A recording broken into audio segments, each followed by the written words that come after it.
গেল মাসে মানে গত ডিসেম্বরের 9 তারিখে এরকম একটা জরিপ নিয়ে বেশ আলোচনা হয়েছিল। সেই জরিপটা করেছিল প্রথম আলোর উদ্যোগে করা। সেই জরিপটা আসলে করেছিল একটা বেসরকারি গবেষণা প্রতিষ্ঠান কি মেকার্স কনসাল্টিং লিমিটেড। তাদের সেই জরিপ ছিল গুরুত্বপূর্ণ সামাজিক রাজনৈতিক বিষয়ে জাতীয় জনমত জরিপ 2025, এই ছিল সেই জরিপের শিরোনাম। ওখানে অনেক খুঁটিনাটি অনেক প্রশ্ন ছিল এবং বেশ মোটামুটি গোছানো টাইপের একটা জরিপ বলে আপাত দৃষ্টিতে মনে হয়েছিল। যদিও সেটা নিয়ে আমার বেশ কিছু প্রশ্ন ছিল এবং সেই প্রশ্নগুলো নিয়ে আমি তখনই সেদিনই আমি আলোচনাও করেছিলাম এবং আমি বলেছিলাম যে কী কারণে এই জরিপটা আসলে গ্রহণযোগ্য নয়।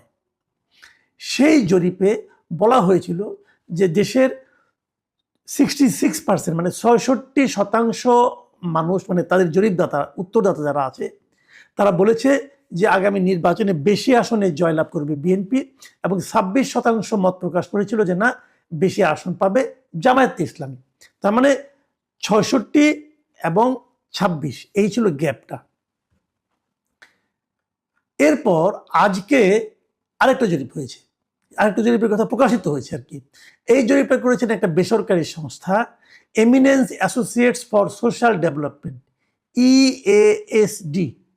এরা একটা জনমত জরিপ চালিয়েছে এবং এই জরিপে তারা করেছে যে কাজটা, সেটা হলো 300টা সংসদীয় আসনে তারা লোক পাঠিয়েছে এবং সেখানে 20,495 জন মানুষের উপর তারা মতামত নিয়েছে এবং তারা এই মতামতটা নিয়েছে সশরীরে, মানে হাজির হয়ে নিজে নিজে, মানে একদম মানে মানুষটাকে জিজ্ঞাসা করেছে আপনি কাকে কি করবেন না করবেন এরকম। এবং এই জরিপটা চলেছে এই বছরের ডিসেম্বরের 20 তারিখ থেকে জানুয়ারির 1 তারিখ পর্যন্ত, এই সময়সীমার মধ্যেই। এই সময়ে পরিচালিত জরিপের রেজাল্টটা কি এসেছে?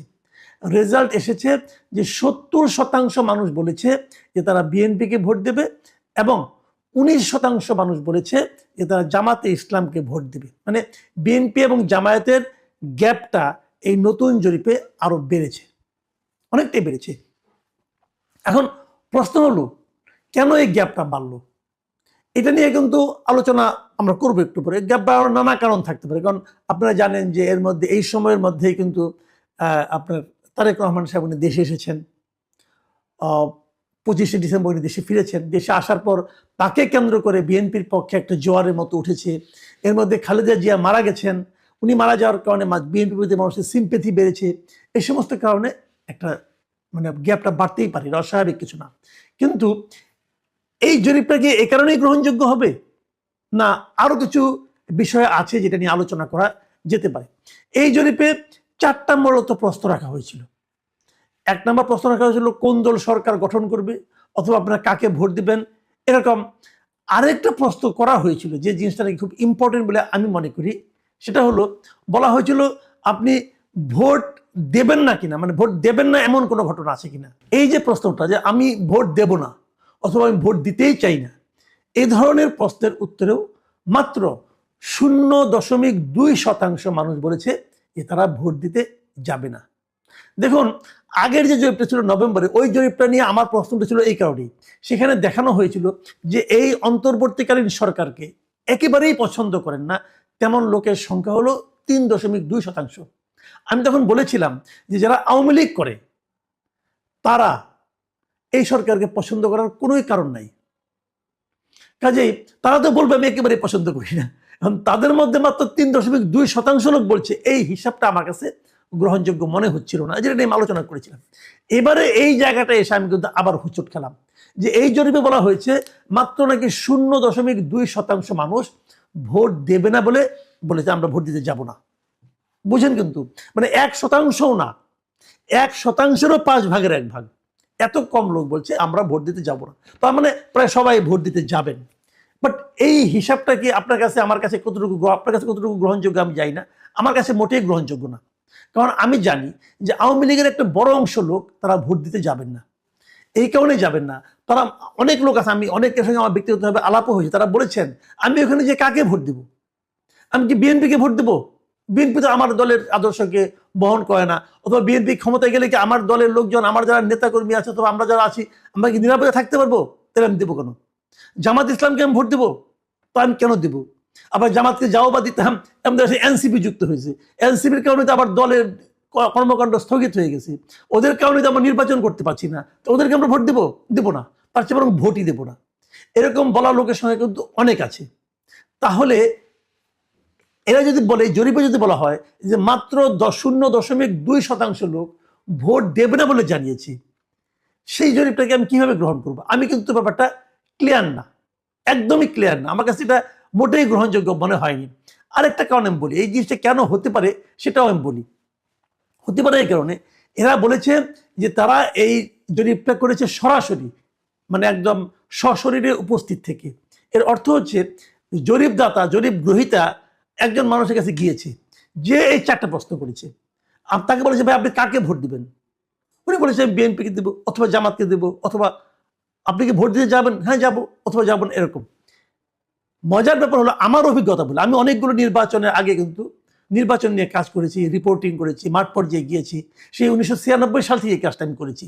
আমি যে পত্রিকায় চাকরি করতাম, 96 সাল, 2001 সালের নির্বাচন তো আমি সশরীরে বিভিন্ন জেলায় ঘুরেছি। কিন্তু আমি একটা জিনিস দেখেছি, যখন মানুষকে জিজ্ঞাসা করা হয় আপনি কাকে ভোট দিবেন, মানুষ বিরক্ত হয়, মানুষ জবাব দিতে চায় না।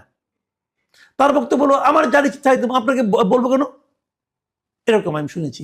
অথবা যদি তারা সরকার বিরোধী হয়, যেমন সরকারকে ভোট দিবে, সরকারি দলকে ভোট দিবে না, যেহেতু ওই 2টা নির্বাচনে কিন্তু সরকার বিরোধীরাই বিজয়ী হয়েছিল, সরকারি দলের বিরোধী যারা আছে তারা বলে হ্যাঁ দেখে শুনে ভোট দেবো, এরকম বলতো।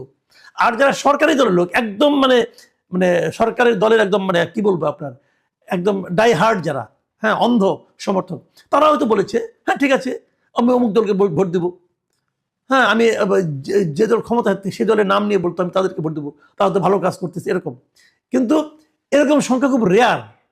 ম্যাক্সিমাম লোককে আমরা দেখেছি তারা কাকে ভোট দিবে এটা মুখে প্রকাশ করতে চায় না। কেউ কেউ করে, কিন্তু ওদের সংখ্যাটাই বেশি।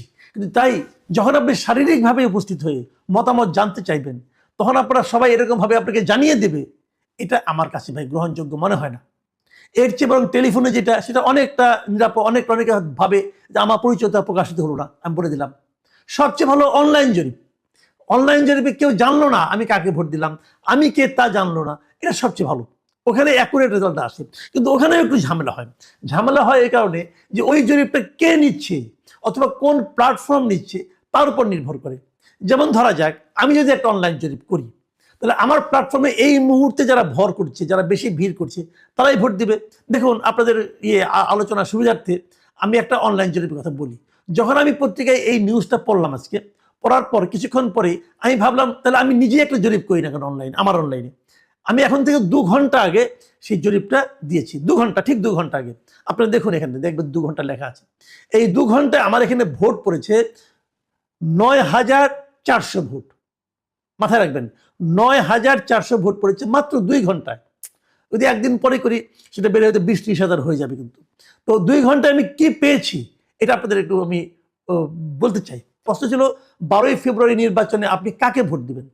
অপশন ছিল বিএনপি ও তার জোটকে, জামাত ও তার জোটকে, ভোটই দেব না, এখনো ঠিক করিনি। এই ছিল 4টা প্রশ্ন।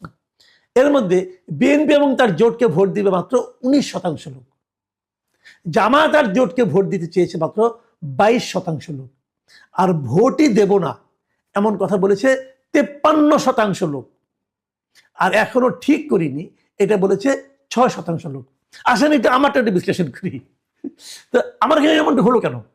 2টো কারণ আমি আমার কারণগুলি ব্যাখ্যা করি।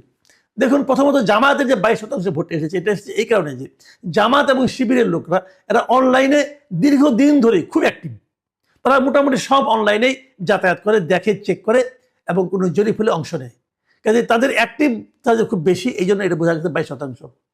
আর বিএনপির ব্যাপারটা হলো, BNP in the meantime তারা কিন্তু সরকারি দলে প্রায় পরিণত হয়েছে। বিএনপির নেতাকর্মীরা, বিএনপি যারা সমর্থকরা, তারা ভাবতেই শুরু করে দিয়েছে যে আমরা তো ক্ষমতায় এসে গেছি।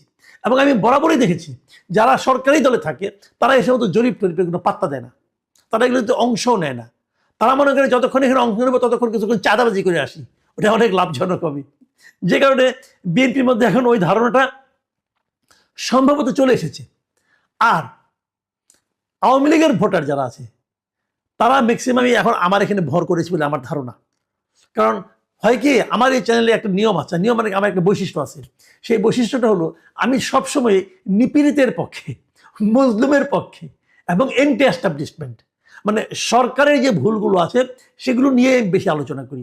যে কারণে যারা ওই সময় সবচেয়ে নির্যাতিত থাকে, যারা সব নিপীড়িত থাকে, তারা এসে আমার এখানে ভর করে। যখন আওয়ামী লীগ সরকার ছিল ক্ষমতায়, তখন আওয়ামী লীগের লোকজন আমার চ্যানেলে আসতো না, আমরা বিএনপি এবং জামাতের লোকরা আমার এখানে ভর করতো। এখন যেহেতু অন্তর্বর্তীকালীন সরকারের সমস্ত দমন পীড়ন এখন চলছে আওয়ামী লীগের উপর, যে কারণে সম্ভবত আওয়ামী লীগের লোকজন আমার এখানে কিছু ভর করেছে।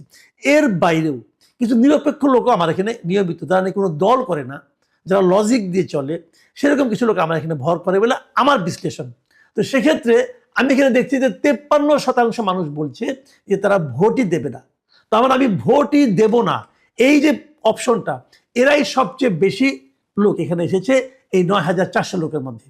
যদি এটা হয় বাস্তবতা, আমি ধরলাম এখানে আওয়ামী লীগের লোকে ভর করেছে, আমি ধরে নিলাম এই কথাটা, কিন্তু লোক তো এরাই তো ভোট দেয়। যেখানে 22% লোক জামাতকে ভোট দিচ্ছে, 19% লোক বিএনপিকে ভোট দিচ্ছে, সেখানেও তো এই লোকগুলি ছিল। তাহলে এই লোকগুলোকে এই জরিপ, এই যে আপনার এমিনেন্স যারা জরিপটা করেছে, eminence associates for social development, এরা কেন খুঁজে পেল না? এটা কি করে 1% কম হয়? ভাই এমিনেন্স, আপনাদের এই জরিপ আমি নিলাম না ভাই, এটা ঘরে বসে করছেন, আমার কোনো সন্দেহ নাই। ঘরে বসে বসে বানাই দিচ্ছেন, এবং বানাইছেন এই কারণে যেহেতু আপনারা মনে করেছেন যে বিএনপি এখন ক্ষমতায় আসতেছে, তারেক রহমানের সঙ্গে যে ব্যবসায়ীরা দেখা করে, অমুকরা দেখা করে, তমুকরা দেখা করে, আপনি যে ইলেকশনের পরে দেখাবেন দেখেন, অথবা আগেই দেখাবেন আপনাদের জন্য আমরা এরকম একটা জরিপ করে নিয়ে এসেছি, এতে মানুষ প্রভাবিত হবে, এবং কোনো একটা ধান্দা আপনাদের আছে ভাই। এটা হলো আমার বটম লাইন। আমি কিন্তু আমারটাও ব্যাখ্যা করলাম, আমার বটম লাইনটা কোথায়, কিন্তু বটম লাইন হলো এটা। এবং দর্শকদের প্রতি অনুরোধ, এই ধরনের জরিপ দেখলে পড়বেন কেন জানেন? ভালোই লাগে যে অনেকটা রাশিফলের মতো দেখবেন, প্রত্যেক পত্রিকাতে রাশিফল ছাপা হয়, কিন্তু সিংহ রাশির আজকের দিনটা কেমন যাবে, কন্যা রাশির দিনটা কেমন যাবে, বৃশ্চিক রাশির দিনটা কেমন যাবে। আপনি একটা কাজ করেন, আপনি করবেন কি, ওই রাশিফল নিয়ে 5টা পত্রিকা রাশিফল নেন, নিয়ে আপনি যে রাশি, ধরা যাক আপনি তুলা রাশি, আপনি দেখবেন যে ওই পত্রিকা তুলা রাশি কি লিখছে, বি পত্রিকা তুলা রাশি কি লিখছে, সি পত্রিকা তুলা রাশি, আপনি যদি 5টা পত্রিকা তুলা রাশির আজকের দিন কেমন যাবে পড়েন, ভাই আপনি জাস্ট পাগল হয়ে যাবেন যে পেছলে আমি কোনটা, এক এক পত্রিকা এক এক রকম লাগবে। এটার কোনো বাস্তবতা নাই, তবে পড়তে মজা লাগে, তো এটাও পড়তে মজা লাগে। জরিপ দেখলাম, পড়লাম, একটু আওয়াজ করলাম, আমিও একটা জরিপ করলাম এই সুযোগে, সেটাও দেখলাম, তুলনা করলাম। প্রিয় দর্শক, আপনারাও দেখবেন এর মধ্যে আরো অনেকে জরিপ করবে, পড়বেন, পড়ে একটু কৌতুক অনুভব করবেন, একটু মজা পাবেন, কিন্তু বিশ্বাস করেন না। প্রিয় দর্শক, এখন এ পর্যন্তই। আল্লাহ হাফিজ।